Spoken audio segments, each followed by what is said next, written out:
one of the reasons I'm so excited, or I am so excited to chat with you today, is that you have this like amazing background that's a combination of two things that make total sense together, but not met that many people have this combination of experiences, both around like data science and data analytics, and then as a CFO, and you've had both those sort of titles. And so I have to ask, like, how do you think about the combination of those two, like the like intersection of where data and finance roles meet? Yeah, thanks, Sidharth. Great question. For me, I've never really known it any other way. And I know so many people can approach the CFO role and finance in general from different perspectives, right? Like accounting, analytics.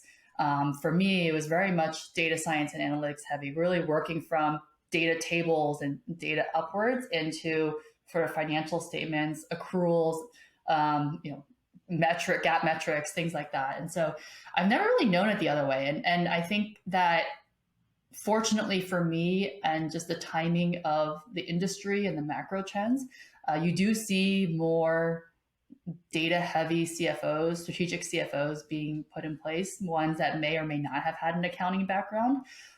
So I think that's maybe just luck. But then also it's partly because there is more complexity and there are more data components of a company, and really trying to one, understand how to even get the data in one place and just get your data right. Then Yeah. the second part is where the models and the assumptions, correlation, causation, all of that sort of comes into play. Yeah. It's so interesting because you mentioned accounting, and I often think of like accounting's always been kind of a data job, but a lot of the job has been like getting the data perfect. And now it feels like the CFO role is like beyond just getting the data perfect. There's like, that's sort Yeah, of like table stakes. And then there's like so much more you have to do. Curious how yeah, you think of yeah. that. Yeah, I actually think accounting can be a superpower and a secret weapon that isn't always valued as much. Maybe this is a simplistic way of thinking through accounting, but like I actually think like the building blocks of how your financials are put together are like very important, right? Like how you structure your chart of accounts, what thresholds you decide to make allocations, accruals, what policies you put in place to enforce that data accuracy. Super important. And you can use those skills in good ways and bad, just depending, on the ethics of the company and what you're trying to say. So accounting super important. I think the difference that accounting historically hasn't touched is then what do you do with that data, right? So yes, you spent this much on X over this period of time. Does that mean you're going to spend it again? Does that correlate to the revenue? Or maybe your revenue is just completely independent and like randomly people came in and bought your product, right? So that's the place where I think is more data science, financy, if you will. But certainly the way that you structure your financials and the more accounting processes are really critical to that foundation. Oh, I love that. My background is an engineer, and there's like a clear sort of engineering parallel I feel like there, which is around like Yeah, how do you set up your infrastructure, how do you pick your technologies, how do you create the right yeah, database schema for the job that you're going to have to do, and right, that type of right. stuff. And like that's sort of it's similar. How do you lay the groundwork so you can do all the things that Yeah, come after it? Yeah, I love yeah, that. yeah, yeah. Like an infrastructure engineer or data engineer, very different from like I don't know, like an ML engineer or whatever, right? Like maybe they Yeah. could have done both, but the jobs are very different, and each job is important in its unique way. That's cool. As far as like the sort of competencies that finance leaders need to have as a result of this, like this more data oriented world that they now live in, what do you Hmm. think has like become more important, or what should like finance leaders really start thinking about that maybe would not have been intuitive in the past? Yeah, certainly. And what comes to mind is actually I don't know if you've played, like, well, World Cup is going on now. We are recording in November. The World Cup is going on now. So if you've ever played like a video game, you have like this, Pentagon like thing. Like, are they really fast, or are they strength? What are you really strong at? What is each player really good at? And you have different players in different parts. And I think for the CFO, or for people who are on the CFO path, being analytical and being good at Excel, typically like you're already like maxed out there, right? And so, talk about getting you to that next level in that official CFO role. I really think it's improving those other dots where you may not have as much strength or practice yet. And it's communication, storytelling, relationship building, internally in the company and with all the external stakeholders, investors, customers, potentially competitors. So while there is more and more data, I don't know, ironically, I actually think the emphasis is on how to communicate with maybe only 2 or 3 data points, right? Yeah. And which 2 or 3 data points do you use? How do you summarize all the other data into those 2 or 3 data points and tell the story in a way that makes sense, and it can help you build relationships with whichever parties you're trying to build a relationship with. Yeah, that makes a ton of sense to me, in that sort of storytelling is a critical part of making great use of data. And so it makes total sense that would be the place where that if you're amazing with the analytics, this is maybe the next step to like unlocking new value. Yeah. I'm sure you have had those experiences in engineering too, right? Like you have logs and logs and logs of data, but like, what does your director actually want to see or know about what's happening in the systems? So I think similar, situation in finance as well. Super cool. I'd love to learn about the finance data science function you started at Uber. Can you tell us more about it? Yeah. So, when I got to Uber 2013, Uber was going from a black car model, which that by itself was a several billion-dollar business, to UberX, Uber Eats, Uber Pool, right? So they're ignoring the complexity of different cities and everything. They're just like different products that the company was launching. In addition to that, you also had every trip is unique, right?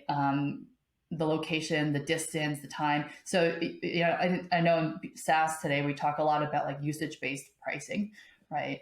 Like Uber as a consumer model is a usage-based pricing, and you don't know what the usage is going to be until someone requests the trip and actually goes on the trip, or requests the meal. So you have like these, $10, $20 usage-based pricing driven revenue streams that were adding up to literally like hundreds of billions of dollars. So this is not an Excel exercise, right? Yeah. At least on the revenue side. On the expense side, you can still model certain things in Excel, but it was breaking in a way. And so we were like, okay, well, like, how do we, change this thing over here and actually have an impact to know, like, not have to wait 5 days for our total revenue forecast to update. So how do we know what's going on? So really starting to use data science and get more accurate predictions of revenue forecasts by product, by market, looking at historical trends, looping through, if you will, and trying to come up with some correlations, some general guesses on how what investments would drive what type of revenue, and starting to do that at scale across hundreds of cities, across several different products in the city. So I had the opportunity and the budget, fortunately, to basically hire some data scientists that were solely focused on pricing and revenue forecasting. And then that expanded to the full P&L, right? Because it's like, oh, if you can forecast this, why not forecast data center costs? Why not forecast this other thing? And it just keeps going down and down the P&L. And so you really, of course, you still had FP&A sort of like providing the framework and the guardrails, and even an alternative model, right? Just to gut check different metrics that came out. But really the more dynamic forecasting was done by the data science team. And in collaboration with a bunch of people. And then we also actually use TM1, and I believe the company still uses TM1 today, but more for a budget repository rather than coming up with different scenarios and really being dynamic on that. That is super cool. What are like the types of sort of decisions that ended up being driven based on the learnings from building this? Yeah, absolutely. So there are a couple decisions on some real key decisions on resource allocation, right? So you have to rewind ourselves back to let's call it 2014 through 2016. Uber had raised literally billions of dollars. Where do we deploy this to make the most gain for the company on market share, on revenue, and that brand, right? So understanding in which markets, if we deployed X amount of dollars, we would actually get more riders or get more drivers. And in some markets, the incentives didn't do anything, right? Like the trips stayed the same volume. So why would you be pouring incentives and promotions into those dollars if it didn't change behavior? So there's a lot of sort of like machine learning, data science assumptions about how behaviors can change based on the investments in the company. So I would say that was like an initial driver for having data science and having more dynamic forecasting in the business model. Then, if you work more on the corporate side and more on like more traditional FP&A, it's important to understand sort of the full stack of your expenses, like fully burdened, whether it's CAC or other, sales. We didn't really have a sales arm, but definitely marketing, right? Or even, engineering teams building growth products. It's not free to create that button in your iOS app, right? Like you have to dedicate engineers to doing it. So thinking through, well, if you're spending, X million dollars on this, is it going to drive the same outcome, or should we reallocate money to something else? And I think those models become really complex if you are just trying to manually do them in Excel. So having ways I think the organization was more thoughtful about where to allocate resources to really impact growth, having much more easily built scenario plans with more technology on that. It's amazing. I mean, I often think of like the job of the CEO and the CFO to decide on resource allocation. That's like kind of the core job they have. And you basically build the ultimate tool to help make the resource allocation decisions. Yeah, exactly. I mean, it was not perfect, and it still is not perfect. I think if any company is like, we have a perfect forecasting model, we can maybe call BS on that. Yeah. But maybe we can say we made the levers a little bit easier to pull or poke, and have more visibility to like some range of scenarios that would happen in each case. That's really cool. You recently shared a really compelling post on LinkedIn where you said something like, finance plays a critical role in getting the data right and aggregating in the right dimensions, and surfacing for the right audience. We love that at like Subscript and what we do as well. And so I wanted to unpack that a bit. What do you think are some of the challenges that finance leaders face in doing that? Yeah, certainly. Let me share an anecdote that I had at iTunes, actually. And I think there's a generalizable way to see how this impacts all of finance. So at iTunes, so I joined iTunes to lead analytics and data science for TV, movies, and podcasts, because they didn't staff podcasts since it wasn't revenue generating. So I picked it up as a side hobby within the team. But my main role there was to produce analytics for the TV and movie business partners, which are studios, to help them put more content digitally, right? Because at that time, 2011, 2012, everything was really still like physical. There was some, Netflix was obviously growing, but in terms of like real box office, real, live, near time digital releases, that wasn't really a thing yet. So one of the interesting challenges we had was to report back to a studio how many copies of a movie was sold. And why it was interesting is because if you think about the 30 or 40 different foreign translations of a movie, the title is different, the actors are actually different, and you really have to have a human go through and look at the movie and the data to actually know which movies are actually the same movie in different countries, right? Yeah. So I would parallel that with the accounting GL structure, where you are logging everything. Everything is logged. All the data is there. But really, to drive an insight for us at the movie level, you actually had to tie together different pieces of data that didn't have a common ID or linkage, right? And I think that's basically what finance people are doing, which is accounting has logged everything. Everything is stored. Everything is kept properly in the accounting formats. But to make business decisions that are relevant for your organization, you might need to look at 2 or 3 different pieces of data together in the right time frame to actually draw a conclusion. If we go back to the marketing example at Uber, we combined rider promotions, digital ads, and money we paid for the growth team on Rider app together as like rider growth money, right? And those are very distinct places in the P&L from an accounting perspective that you wouldn't naturally look at together from a traditional financials. So yeah, I think, the aggregation, the rolling up is another way of saying that. The rolling up and the different time slicing and dicing is like super important to make decisions. That's such a good point. The time things make so much sense in that, like, you have to look at data points compared at different points in time to be able to get some sort of insight out of it. And then those need to be aggregated in an intelligible way for that insight to be meaningful, rather than like just two rolled together. So those two things make so much sense, aggregating in the right dimensions and then like getting the time dimension right.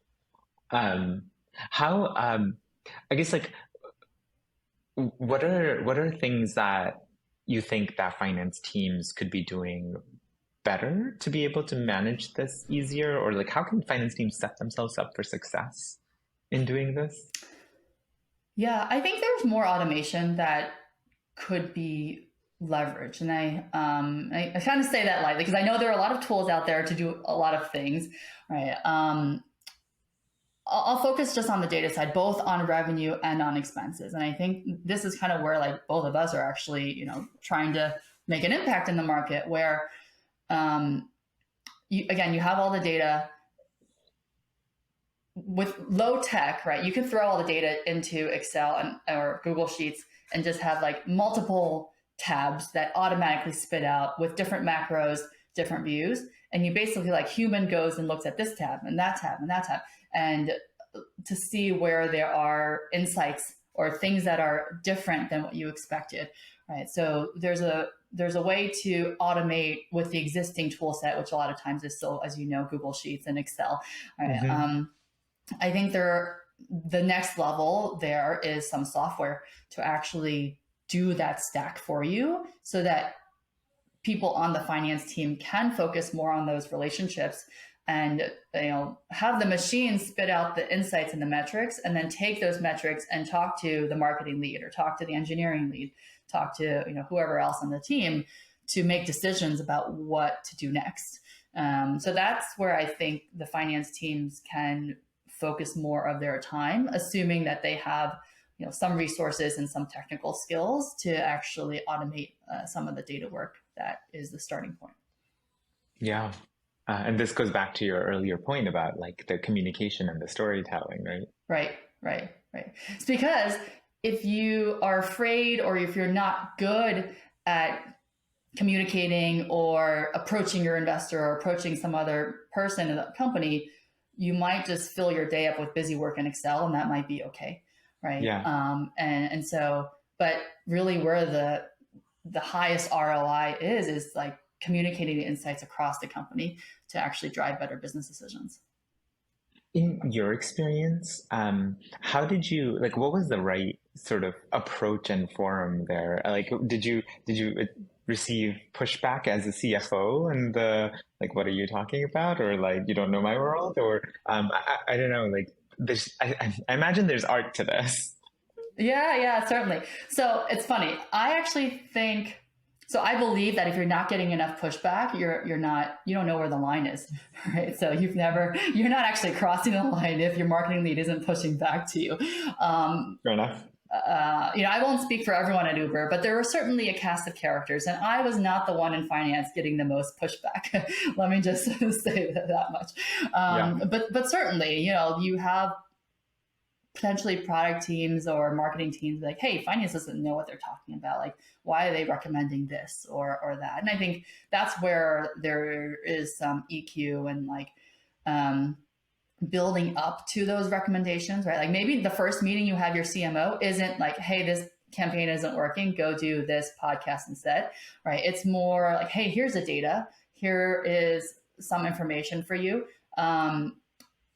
I'd love to hear what you think about this data. How would you use it? Is this helpful? Should I be providing you more of this information? So just like any other, introduction and meeting, really like trying to be helpful for what they're already doing and letting them make the decision that hopefully you're aligned with as well. So to minimize pushback, but I'm not sure minimizing pushback is, needs to be the goal. This is of course different culturally in different companies. But that is totally certainly one too. way. Yeah, being aware of that context in the culture is probably really important as Yeah. well. Yeah. Yeah. Huh. Zooming out a bit, why do you think it's important for leadership teams and leaders like marketing leaders and product leaders and so on to understand their business's subscription metrics? Yeah, I mean, this is obvious, but I can understand why it's not right. It goes back to our earlier conversation. Like, accounting data is great. You absolutely need accounting data, but it is maybe one of the most lagging indicators of the business. Right? By the time the revenue is booked and the revenue is collected, is not a time that you can influence the customer in any way or influence the pipeline in any way. Right? Yeah. So understanding leading metrics, particularly of revenue, super critical, right? And revenue, proxy to that is demand, right? Like understanding where your demand is coming from, how it's evolving from the full customer lifecycle, from like maybe even someplace you don't even know you're interacting with a potential customer or someone who would be in your community or in your ecosystem. So you start somewhere there. It doesn't even get to your full subscription metrics, but it starts there, right? And then at some point they become a customer. And certainly you need to understand what they bought, what's recurring, what's not recurring. This has an implication on how you provide the service, right? Is it something that's just pure technology? Do you need to have some people staffed towards this revenue that you just sold? So understanding what you sold, and also then understanding, well, what are the implications moving forward? Right? Is this going to be continuously ongoing? Is this going to stop in 6 months? So having a real understanding on those revenue subscription metrics, how it leads to cash, and where the focus can be on that customer engagement, customer relationship moving forward. Yeah. So that's kind of just high level. I mean, I can go down and talk about the importance of that for a while. Yeah. It sounds like ultimately it's sort of like anything that you're using, or anytime you're thinking about your company's strategy and the implications of that strategy, you kind of need to understand the metrics behind the business to be able to do that effectively, right? Is that a fair summary? Yeah, absolutely. And I think, depending on what stage you're at too, right? Like if I know the markets are a bit crazy right now. So really, if you need to be fundraising in the next 12 to 18 months, really having a great handle on what your revenue, ideally recurring revenue is, what the likelihood of churn, and just getting ahead of any investor questions that might come, super valuable. And that's obviously also serving a different objective than just building the company and knowing your customer, but there are multiple objectives. This is why we can keep on going all day about these metrics. But that's certainly a very important objective, especially if you're venture funded or you're not profitable yet as well. Yeah. From sort of a data and metrics perspective, what are the differences in running finance at a consumer company versus a subscription or a SaaS company? Yeah, super interesting. I've been thinking about this, and one of the key differences, even though in a subscription company you do have this contract that says like 12 months, et cetera, et cetera, I actually think the difference is not as like it's more continuous. It's not as like a strict line, right? Like Yeah, nothing and very few things in life are purely dictated by a legal contract. If a customer really doesn't like using your product, they're going to stop using your product, even if they have 6 months left. And then, hopefully you can identify that before the 6 months is up. yeah, But it's something that the contract is not going to keep the customer there forever. So I think, starting on what's similar, I actually think just fundamentals of getting to know your customer, making sure that you're solving the pain for your customer, like those are the same from a product perspective. What's different then very much so is the go-to-market motion. Do you have, how do you talk to your customer? How do you even reach your customers, right? So that whole workflow, very different. Customer size, how many stakeholders, right? Like obviously at Uber, you mainly need to sell the one person who's taking the ride, right? So yeah, very different sort of selling. And you're actually like, Uber should not be talking to anyone, right? The CAC does not justify us talking to anyone. yeah, But if you're selling, 30, 40, $50,000 worth of software, absolutely you should be getting on the phone with your buyer, with other stakeholders involved in decision-making process. So I think that then helps you inform how you should set up your company internally, where you should be investing in, what type of talent you should be investing in, how you should be recruiting for that talent. So I think it really affects how you run the company, but ultimately you still want to be caring for your customers, building things that they use at the end of the day. yeah. How is the finance team's job impacted in the two? Yeah, I actually think, first of all, things are evolving every day. So these are just, my experiences. Also, I had these very heavy consumer finance roles, right? Like 5 to 10 years ago. And the last few years, I've been much more on the B2B to, true enterprise side. I think running finance at a consumer company, broadly speaking, is more like running a science experiment where you can push buttons, you can like deploy capital in marketing or other things. And because the volume of numbers is so large, you will get some signal back. I Yeah, think running finance, again, this is like the top of funnel revenue side, like go to market finance on B2B through enterprise, like SMB through enterprise, a lot more art involved, a lot more bets with higher variance outcomes involved. I think then also if you work down the P&L, like staffing, right? Like how much, because it might take more in marketing to get to a customer when your ACVs are $50,000, how much money do you actually have left for engineers and for product managers? Right. So not saying that they're not important, but you also need to have cash. yeah, Right. So thinking through that split is much more important in a B2B world. So, whether it's a science experiment or not, it's all tricky. There are a lot of metrics in all of them. I'd say, going to Subscript and what you're building, and I was thinking through like, how did I analyze revenue at these other consumer companies? And I know not every consumer company is like this, but I think when you have consumers that are not businesses, you're more likely to build out internal systems that have the data structure and schema, and that sort of CRM, if you will, that's more internal, right? And yeah, again, these days, who knows? Maybe there are SaaS products for that, so maybe you're not building that out in house. But I think any consumer business at scale does build out that in their own engineering tech stack. So then yeah, you can pull that data into a data warehouse, dump it into Snowflake, wherever, put a Tableau on top of it, and pull together a lot of like what Subscript is doing internally at a company. yeah, Whereas like if you are again going to the B2B, you may not have that many resources for so many engineers and data engineers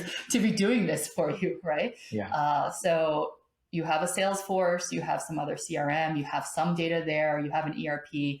Again, the data is not always aggregated in a way that's relevant for you. And so there is an opportunity to like look at the data, but you need to either hack it together in your own Excel, or there are products out there these days that you can like get to the same consumer type analytics, revenue analytics in a SaaS product. Totally.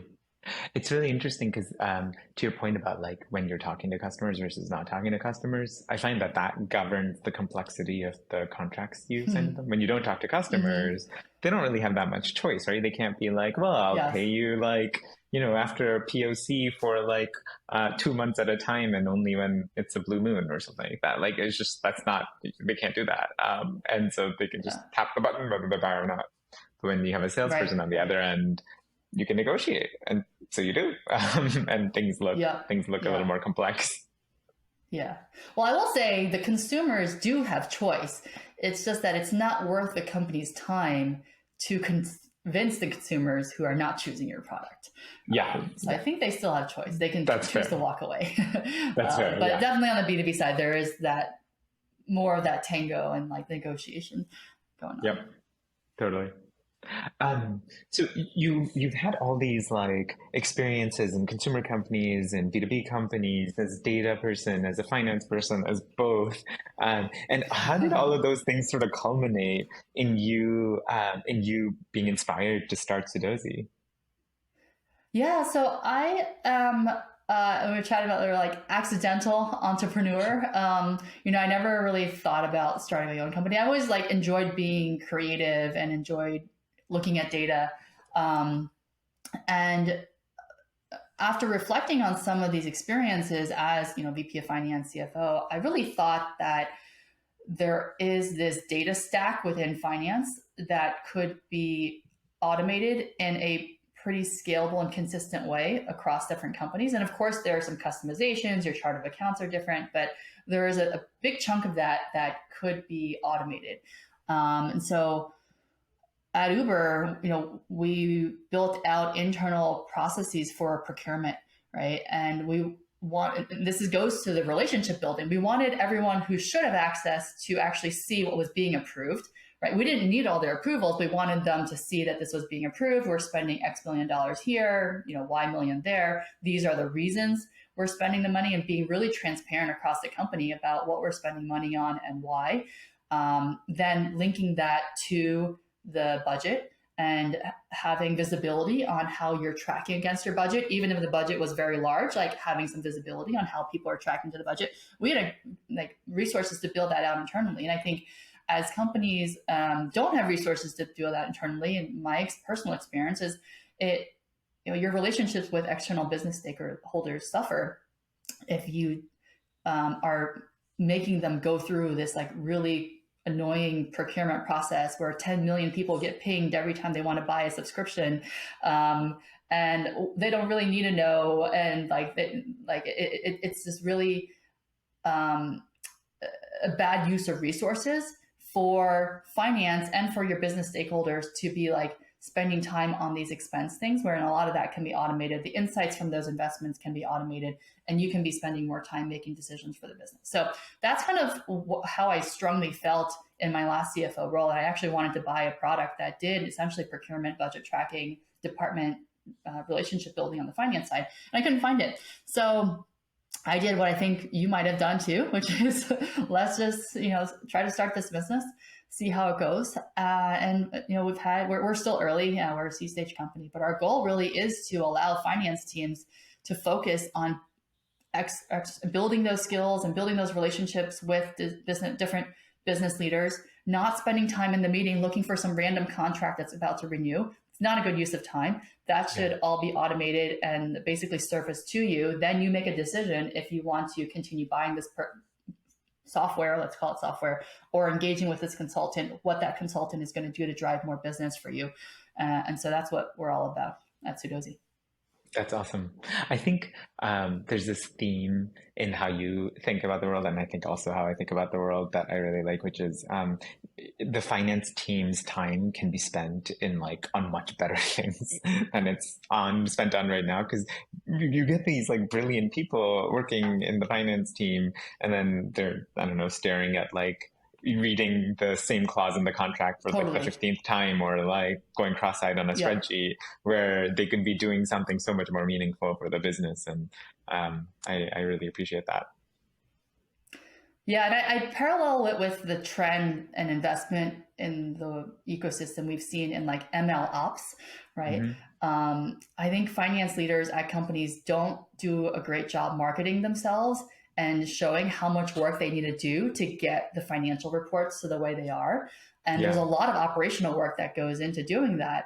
And so, just like any machine learning engineer, if the data set is not clean, if it's not in the right schema or right place, they can't actually do their job, right? So yeah. finance can't actually do their job of telling the story, of helping them make decisions if the data is not in the right place. And so I think that there's an opportunity to really accelerate those individuals, particularly because you only have a few in a company. You don't have like That's right. armies of finance people That's right. at a company.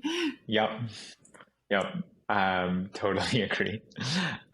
This has been awesome. Thank you so much for taking the time. Yeah, you're welcome. I hope you enjoyed today's episode. Before you go, let me give you a super quick overview of what Subscript is, because chances are we can help you. I started Subscript because in my last business, I had this problem. We had this giant Google spreadsheet, and that's where we kept track of everything about our business. And if you're anything like me, you're a data-driven leader who really cares to understand numbers in order to make sure that you're making the right decisions. But when you're looking at a giant spreadsheet with lots of just tabs on tabs on tabs and lots of people with access, you're probably not looking at the right thing, because you can never be confident that someone didn't mess something up, or that someone didn't fat finger a number, or that you considered all the corner cases that you actually needed to consider. So that's what Subscript does. We help you understand your subscription business at a much deeper level than you ever thought possible. If you'd be interested in giving it a try, come check us out at subscript.com.